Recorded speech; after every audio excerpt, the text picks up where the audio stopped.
Shalom Bapak Ibu Saudara-saudaraku yang terkasih dalam Tuhan Yesus Kristus.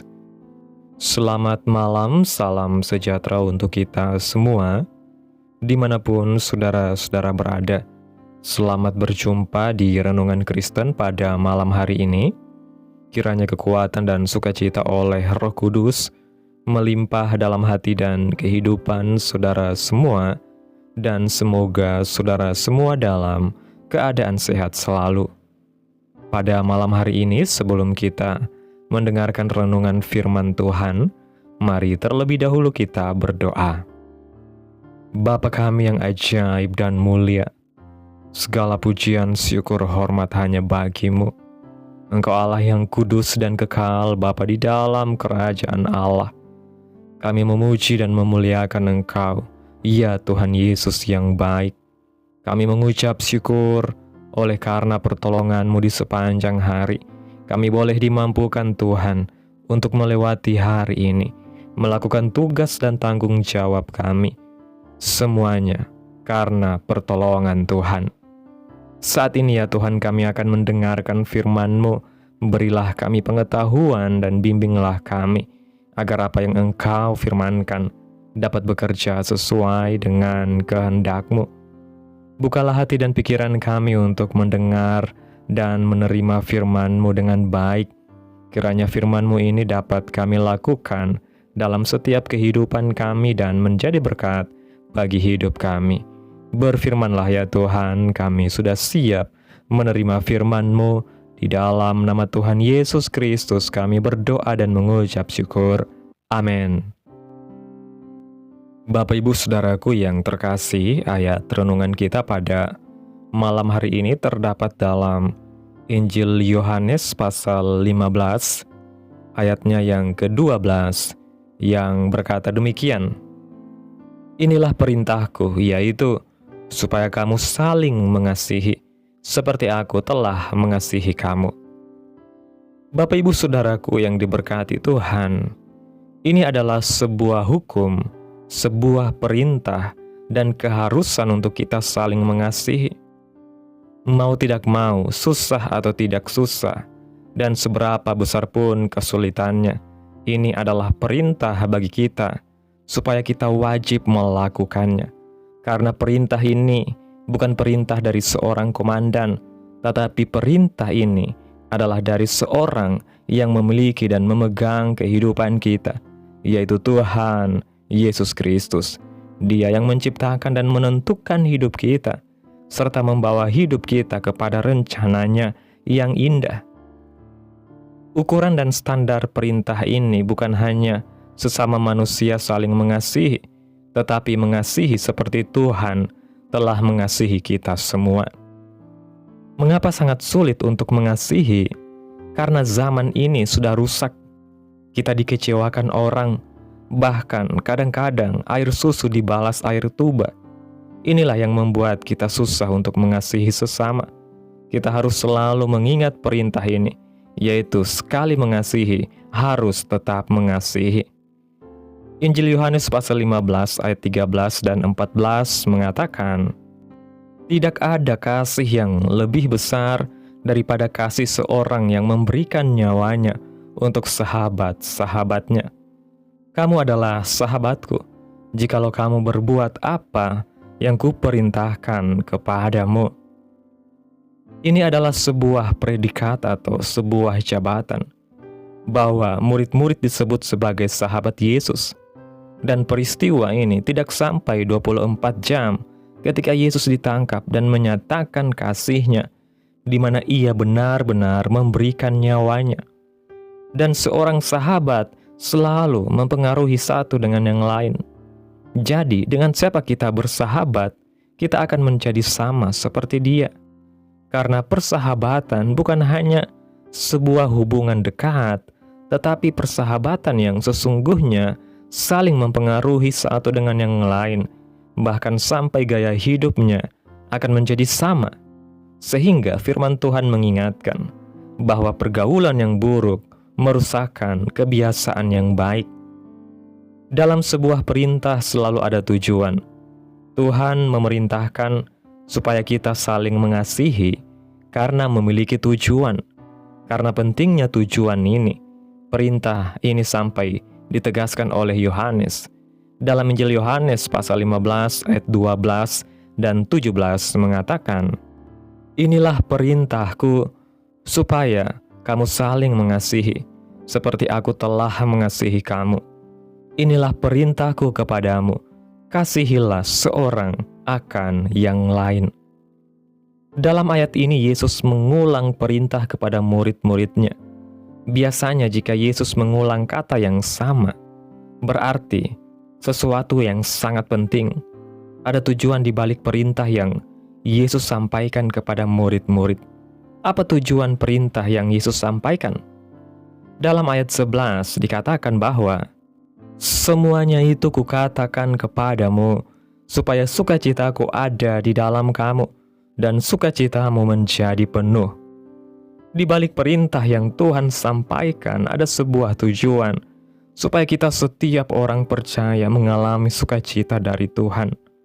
Kalau kita saling mengasihi satu sama lain, yang rusak akan menjadi utuh kembali, dan kita akan menjadi sempurna di dalam Tuhan, sampai kita menuju kepada kekekalan untuk disempurnakan dengan Tuhan. Dalam 1 Petrus pasal 1 ayat 22 dan 23 mengatakan, "Karena kamu telah menyucikan dirimu oleh ketaatan kepada kebenaran, sehingga kamu dapat mengamalkan kasih persaudaraan yang tulus ikhlas, hendaklah kamu bersungguh-sungguh saling mengasihi dengan segenap hatimu. Karena kamu telah dilahirkan kembali bukan dari benih yang fana, tetapi dari benih yang tidak fana, oleh firman Allah yang hidup dan kekal." Orang tidak bisa belajar mengasihi kalau mereka memaksa diri mereka. Kita bisa mengasihi kalau kita dilahirkan kembali dari benih yang tidak fana. Yeremia 17 ayat 9 mengatakan, "Betapa liciknya hati, lebih licik daripada segala sesuatu. Hatinya sudah membantu, siapakah yang dapat mengetahuinya?" Pada dasarnya manusia tidak memiliki sifat kasih. Hanya Tuhan yang memiliki sifat kasih. Manusia itu licik, dan dalam bahasa Ibrani, kata licik ini dipakai kata akub yang artinya penipu.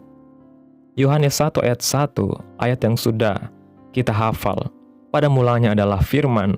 Firman itu bersama-sama dengan Allah, dan firman itu adalah Allah. Kita tidak akan dapat melakukan kehendak Tuhan tanpa lahir kembali. Kelahiran kembali yang membuat kita mampu mengasihi.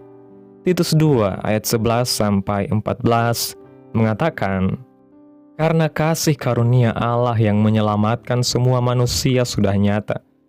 Ia mendidik kita supaya kita meninggalkan kefasikan dan keinginan-keinginan duniawi, dan supaya kita hidup bijaksana, adil, dan beribadah di dalam dunia sekarang ini, dengan menantikan penggenapan pengharapan kita yang penuh bahagia, dan penyataan kemuliaan Allah yang maha besar dan juru selamat kita Yesus Kristus, yang telah menyerahkan dirinya bagi kita untuk membebaskan kita dari segala kejahatan, dan untuk menguduskan bagi dirinya suatu umat kepunyaannya sendiri yang rajin berbuat baik." Firman yang membuat kita lahir baru, dan firman juga yang mendidik kita, sehingga kita bisa bersyukur karena perintah Tuhan itu tidak menjadi sulit untuk kita lakukan, dan kebahagiaan akan menjadi milik kita. Bapak Ibu Saudaraku yang diberkati Tuhan, ketika kita memahami bahwa hidup di dalam kasih Tuhan bukanlah sekedar pilihan moral, melainkan sebuah panggilan hidup, maka kita akan menyadari bahwa kasih bukan berasal dari kekuatan manusia, tetapi dari kehidupan Allah sendiri yang diam di dalam kita. Yesus tidak pernah memerintahkan sesuatu yang mustahil dilakukan tanpa terlebih dahulu menyediakan kuasa untuk melakukannya. Oleh sebab itu, perintah untuk saling mengasihi, seperti aku telah mengasihi kamu, kata Tuhan, hanya mungkin terjadi ketika kita tinggal di dalam Kristus dan Kristus tinggal di dalam kita. Kasih Tuhan bukanlah perasaan sesaat yang bergantung pada respon orang lain, melainkan keputusan iman yang lahir dari hubungan yang intim dengan Tuhan. Ketika kita hidup di dalam kasih Tuhan, kita akan belajar mengampuni meskipun disakiti, tetap mengasihi meskipun tidak dihargai, dan tetap setia meskipun dikhianati. Disinilah salib Kristus menjadi pusat kehidupan orang percaya, karena di salib inilah kasih Allah dinyatakan secara sempurna. Kasih yang tidak bersyarat, kasih yang berkorban, dan kasih yang menang atas dosa, kebencian, serta kematian. Hidup di dalam kasih Tuhan berarti membiarkan salib Kristus terus bekerja, membentuk karakter kita, mematikan manusia lama, dan menumbuhkan manusia baru yang semakin serupa dengan Kristus.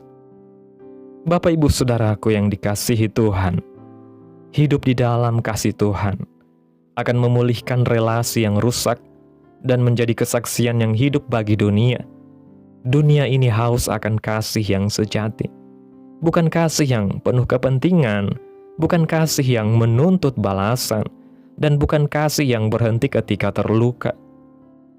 Ketika gereja dan orang percaya hidup di dalam kasih Tuhan, maka kasih itu akan mengalir keluar dan menjangkau keluarga, pekerjaan, pelayanan, bahkan orang-orang yang sulit untuk dikasihi. Kasih yang berasal dari Tuhan memiliki kuasa untuk menyembuhkan luka batin, menghancurkan tembok kebencian, dan menyatukan kembali hati yang terpisah. Inilah tujuan Allah, yaitu supaya melalui hidup kita, dunia dapat melihat kasih Kristus yang nyata.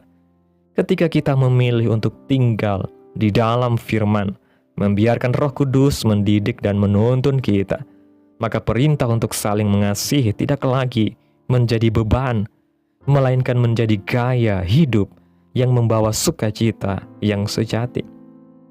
Sukacita yang Tuhan janjikan bukanlah sukacita yang tergantung pada keadaan, tetapi sukacita yang lahir dari ketaatan, dari hubungan yang benar dengan Allah, dan dari kehidupan yang terus dibaharui oleh kasih Tuhan, sampai pada akhirnya kita disempurnakan di dalam kekekalan bersama Tuhan. Hiduplah di dalam kasih Allah untuk kita bisa mengasihi sesama. Allah yang akan mendidik kita untuk dapat mengasihi sesuai dengan kehendak-Nya. Amin. Tuhan Yesus memberkati. Demikianlah renungan firman Tuhan pada malam hari ini. Biarlah menjadi berkat bagi saudara yang sudah mendengarkan. Dan untuk menutup renungan pada malam hari ini, mari kita berdoa.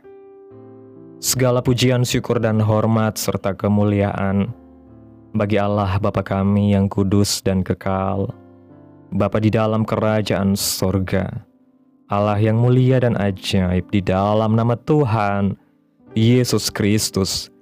Kami berbahagia dan bersyukur ya Tuhan, atas pertolongan-Mu, penyertaan-Mu, juga atas kasih dan berkat-Mu dalam hidup kami. Kami bersyukur karena kebaikan-Mu di dalam hidup kami. Terima kasih Tuhan buat penyertaan-Mu di sepanjang hari yang telah kami lewati. Hingga pada malam hari ini ya Bapa, kami boleh bersyukur lagi di hadapan Tuhan melalui doa dan renungan pada malam hari ini. Terima kasih ya Tuhan Yesus yang baik buat firman-Mu pada hari ini yang telah kami dengarkan. Kami bersyukur karena Engkau terlebih dahulu mengasihi kami dengan kasih yang sempurna dan kekal. Kami menyadari bahwa tanpa Engkau kami tidak mampu mengasihi dengan benar, karena hati kami lemah dan seringkali terluka. Oleh sebab itu kami menyerahkan hidup kami sepenuhnya ke dalam tangan-Mu. Tinggallah di dalam kami ya Tuhan. Dan biarlah firman-Mu serta Roh Kudus-Mu terus mendidik, membaharui, dan memampukan kami untuk hidup di dalam kasih-Mu.